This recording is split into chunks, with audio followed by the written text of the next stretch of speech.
Hello friends, இன்றைக்கி நம்ம தோட்டத்தை பார்க்க போகிறோம். இதுதான் நம்ம தோட்டம், சின்ன தோட்டம். ஒரு ஏக்கரில் ஒரு சின்ன தோட்டம் நம்மளுக்கு. நம்ம இப்போ நாங்கள் ஒரு 7 வருஷம் முன்னாடி இந்த தென்னை வச்சோம். இப்போ கொஞ்சம் பார்த்திங்கன்னா ஓரளவுக்கு வளர்ந்துருக்கு. இப்போ தான் இளநீ வெட்டுறது. இப்போ பார்த்திங்கன்னா இதுதான் தண்ணி இல்லாமல் பார்த்திங்கன்னா கொஞ்சம் விளைச்சல் கம்மியாக இருக்குது. அப்புறம் இது மாங்காய் மரம் இப்போ நீங்கள் பார்த்தீங்கன்னா எவ்வளோ பெரிய மாங்காய் கிடக்கு. அவ்வளோ பெரிய மாங்காய் கிடந்தது கீழே வந்தால் தான் நாங்கள் சாப்பிட முடியும்.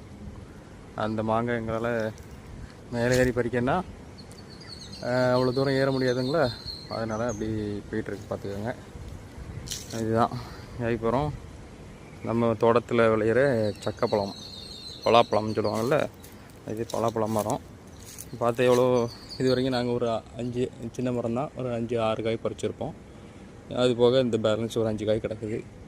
இந்த ஜூலை மாதம் உங்களுக்கு மே, ஜூன், ஜூலை சக்கப்பழம் அதிகமாக வரும். நாங்களாம் சக்கப்பழம் தான் சொல்லுவோம். உங்கள் ஊரில் நீங்கள் என்ன சொல்லுவீங்கன்னு சொல்லி கமெண்டில் சொல்லுங்கள். சரிங்களாம்மா ஃப்ரெண்ட்ஸ்? பார்த்திங்கன்னா இதெல்லாம் தோட்டம். இனிமேல் இந்த மலைக்குள்ளே அவ்வளோத்தையும் நாங்கள் எல்லாத்தையும் இதையும் நாங்கள் எடுக்கணும். மலைக்குள்ளே நாங்கள் அவ்வளோத்தையும் அந்த வாழை மட்டை பனை தென்னை மட்டையெல்லாம் நாங்கள் எடுக்கணும். நீங்கள் பார்த்தீங்கன்னா இதில் ஒரு இளநீ கொலை கூட கிடக்கும், பார்த்தா கூட தெரியும். ஆக்சுவலாக இது ரொம்ப கட்டமரமாக இருந்துச்சு எங்களுக்கு.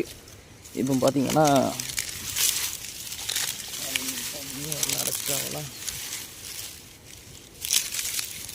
தண்ணி ரொம்ப கிணத்துல கம்மியாக கிடக்கிறதுனால எங்களுக்கு மரத்துக்கு போதுமான தண்ணிகள் கிடைக்கிறதில்ல.